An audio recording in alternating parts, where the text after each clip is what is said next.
السلام عليكم ورحمة الله وبركاته. الحمد لله ذات الصفات الكمال الذي وصف اليهود في القرآن بالضلال، والصلاة والسلام على نبيه المبعوث الهلال الذي تنقض بنوره الدنيا من الذل والذلال. أما بعد، فأعوذ بالله من الشيطان الرجيم. بسم الله الرحمن الرحيم. يا أيها الذين آمنوا لا تتخذوا اليهود والنصارى أولياء. আজকের বার্ষিক হাফলার মহামান্য অভিজ্ঞ বিচারক মণ্ডলী, আশাদ্দু আলাল কুফার রুহামা বাইনাহুমের উত্তরসূরিরা, সবাইকে অন্তঃস্থল থেকে সবিনয় অনুরোধ জানিয়ে শুরু করছি আমার আজকের বিষয়বস্তু তথা ইহুদিবাদ নতুন পৃথিবী শরিয়ার আলোকে আমাদের করণীয়। বিশ্বের বুকে ইহুদিদের ষড়যন্ত্র চক্রান্তের ইতিহাস সর্বজন বিদিত। আজকে আধুনিক বিশ্ব যেসব কুফরি খুঁটির উপর ভর করে দাঁড়িয়ে আছে, তার প্রতিটির পিছনে রয়েছে ইহুদিদের নিকৃষ্টতম আধিপত্য। তারাই হলো সেই দল যারা গণতন্ত্র, সমাজতন্ত্র, জাতীয়তাবাদ, সুদ ভিত্তিক ব্যাংকিং ব্যবস্থা দিয়ে আমাদের সমাজের অবকাঠামোকে ভেঙে টুকরো টুকরো করে দিয়েছে, যার ফলে অপরিহার্য হয়ে দাঁড়িয়েছে ইহুদিবাদ সম্পর্কে জানা। শুরু থেকেই বলি, ইব্রাহিম আলাইহিস সালাতু ওয়াস সালামের নাতি ইসহাক আলাইহিস সালাতু ওয়াস সালামের ছেলে হযরত ইয়াকুব আলাইহিস সালাতু ওয়াস সালামকে আল্লাহ তাআলা ফিলিস্তিনের কেরান অঞ্চলে নবী বানিয়ে পাঠিয়েছেন, উপাধি দিয়েছেন ইসমাঈল। ইয়াকুব আলাইহিস সালাতু ওয়াস সালামের 12 জন সন্তান ছিল, যাদেরকে কোরআনে বনি ইসরাইল বলা হয়েছে। ইয়াকুব আলাইহিস সালাতু ওয়াস সালামের চতুর্থ পুত্র ইহুদার বংশোদ্ভূত লোকদেরকে ইহুদি বলা হয়। শতাব্দী জুড়ে এই বংশধরদের পাত্রী পুরোহিতরা নিজেদের আসমানি সব কিতাব বাদ দিয়ে নিজেদের ধ্যান ধারণা অনুযায়ী রুসুম রেওয়াজ ও ধর্মীয় নীতিমালার যে খসড়া তৈরি করেছে সেটাকে ইহুদিবাদ বলা হয় বা জুদাইজম।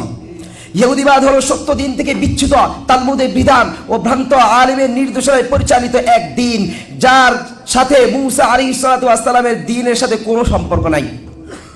বনি ইসরাইল ছিল আল্লাহর বান্দা, বনি ইসরাইল ছিল আল্লাহর কাছে নিকটবর্তী লোকেরা, কিন্তু আল্লাহ যোগে যোগে তাদের উপর বহু অনুগ্রহ করেছেন, কিন্তু তারা অবাধ্যতাই করত, নবীদেরকে হত্যা করত। ওয়াকাতিহিমুল আম্বিয়া বিগাইরি হাক্কিন, আল্লাহর সাথে শরীক করা, নবীদেরকে তার পুত্র সাব্যস্ত করার মতো জঘন্য অপরাধ করে তারা পথভ্রষ্ট হয়ে যায়, যার ফলে আল্লাহ তাআলা তাদের উপর লাঞ্ছনা ও জিল্লতি চাপিয়ে দিয়েছেন। ওয়াদুরিবাত আলাইহিমুয যিল্লাতু ওয়াল মাসকানা ওয়া বাউ বিগাদাবিন মিনাল্লাহ। ফলস্বরূপ দেখা গিয়েছে যে 70 খ্রিস্টাব্দ থেকে 1948 সাল পর্যন্ত ইহুদি জাতি নিকৃষ্ট, ধোঁকাবাজ, ফিতনাবাজ এক জাতি হিসেবে পৃথিবীবাসীর কাছে পরিচিত ছিল। যেহেতু তাহলে স্বভাবত এখন মনের মনিটরের প্রশ্ন জাগে, তাহলে কিভাবে তারা সুপার পাওয়ার হয়ে যায় এবং কিভাবে তারা খ্রিস্টানদের ধর্মীয় বড় ভাই বলে যায়, আর কিভাবেই বা তারা পৃথিবীর বিভিন্ন গুরুত্বপূর্ণ পদ দখল করে নেয়। বিশ্বের বুকে প্রথমে জেনে রাখা চাই যে ইউরোপের ব্যবসা ছিল নিম্ন শ্রেণীর পেশা, আর ইহুদিরা যেহেতু নিম্ন শ্রেণীর নাগরিক ছিল, তাই তারা সবসময় ব্যবসায়ী করত। ফলে দেখা যায় যে যাযাবরের মতো ঘুরে বেড়ানো অর্থ সম্পদের তাদের কোনো অভাব ছিল না, যা 18 শতকে পৃথিবীবাসীর উপর এক অনায়ত্ত রাজত্ব কায়েম করতে তাদেরকে সহায়তা করে। আর তারা যেহেতু সুদভিত্তিক ব্যাংকিং ব্যবস্থা চালু করে পৃথিবীবাসীর উপর এক অনায়ত্ত রাজত্ব কায়েম করে নিয়েছিল, যার ফলে অষ্টাদশ শতাব্দীর মধ্যভাগে এসে জায়োনিস্টদের সুপার পাওয়ার বানাতে তা বাধ্য হয়। এভাবে তারা পৃথিবীতে একরায়ত্ত রাজত্ব কায়েম করে নাই। আর এদিকে জার্মান পাদ্রী মার্টিন লুথারের রিফরমেশন আন্দোলনের সফলতা তো ইহুদির জন্য বিশেষ পুরস্কার ছিল, যা তাদেরকে ধর্মীয় বড়ভাই বানিয়ে দেয়। এভাবে থার্ড শ্রেণীর নাগরিক থেকে ফার্স্ট শ্রেণীর নাগরিক হয়ে যায় ইহুদিবাদীরা, ধূর্ত ইহুদিরা। সমগ্র পৃথিবী কব্জা করে বৈশ্বিক ক্ষমতা প্রতিষ্ঠা করতে চায় ইহুদি এ অপশক্তি। তাই দানাইল আলাইহিস সালাতু ওয়াস সালামের নামে বানানো মিথ্যা স্বপ্নকে সামনে রেখে তারা বলে ফিলিস্তিন হলো তাদের প্রমিস ল্যান্ড, সেখানে থার্ড টার্মিনাল নির্মাণ করে বৈশ্বিক ক্ষমতা প্রতিষ্ঠা করা অপরিহার্য। তার এই ধারাবাহিকতায় সর্বপ্রথম লক্ষ্য হিসেবে বাধা শুভকে চিহ্নিত করে। সর্বপ্রথম বাধা হিসেবে তারা টার্গেট করে মানুষের মাঝে বিদ্যমান থাকা হাকিমিয়তের আকিদাকে। তাই 17 শতাব্দীতে গির্জার বিরুদ্ধে গড়ে ওঠা এনলাইটেনমেন্ট এবং ফরাসি বিপ্লবের মাধ্যমে তারা এই আকিদার গলায় ছুরি বসায়, তদস্থানে গণতন্ত্র নামক গজব উম্মার উপর চাপিয়ে দেয়। দ্বিতীয় বাধা ছিল উম্মার একত্বতা। ধূর্ত